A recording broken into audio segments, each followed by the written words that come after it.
அதிமுகல மீண்டும் சசிகலா வர்றதுக்கு வாய்ப்பு இருக்கா? அதாவது செங்கோட்டையன் அவர்கள பொறுத்தளவுல 2011 தேர்தல வந்து செங்கோட்டையன் கையில தான் பொறுப்பு ஆரம்பத்தில குடுத்திருந்தாங்க. ஆமா. அப்ப செங்கோட்டையன்ட்ட பேசிட்டு இருக்கும்போதே, வரும்போதே சசிகலா வந்து அண்ணே போயிட்டு வாங்கன்னு வழி அனுப்பி வைப்பாங்கன்னு சொல்லுவாப்புல.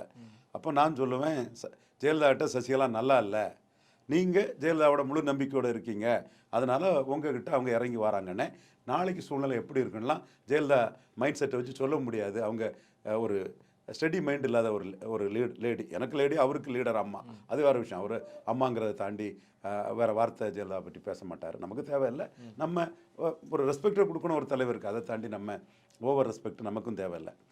அப்போ அவரு இந்த சூழ்நிலையில அவர்ட்ட சவுத்துல எப்படி கேண்டிடேட் தேர்வு பண்ணணும்னு அ ம் பொறுப்ப ஒப்படைச்சிருந்தாங்க. கூட்டணி பொறுப்பையும் ஒப்படைச்சிருந்தாங்க. அப்போ அவரு ஒவ்வொரு தொகுதிக்கும் 3 எம்எல்ஏ பேனல் போட்டாப்புல. நான் சொன்னேன், சமூக நீதி அடிப்படையில கேண்டிடேட் இருக்கணும்னு நான் சில விஷயங்கள்லாம் சொல்லி, பேனல்ல இந்த கம்யூனிட்டியும் வைங்க. யாதவர்கள வைங்க பேனல்ல. இந்த தொகுதியில முத்தரையர்கள பேனல்ல வைங்க. அப்படின்னு என்னோட கருத்த, இந்த தொகுதியில முஸ்லீம கண்டிப்பா பேனல்ல வைங்க. அவர்ட்ட பேனல் வந்து நான் தயார் பண்ணி, பொதுவா மிக்ஸடா எல்லா இதுவுமே இது பண்ணி வரணும்னு சொன்னேன். அங்க கேண்டிடேட் லிஸ்ட் வரும்போது பேக்கிங் கம்யூனிட்டி பொலிட்டிக்ஸா போச்சு. நான் யாதவர், முத்தரையர், அ அ முஸ்லீம்னு உள்ள இடத்துலலாம் கம்ப்ளீட்டா முக்குலத்தோரே பெரிய அளவுல கொண்டாங்க.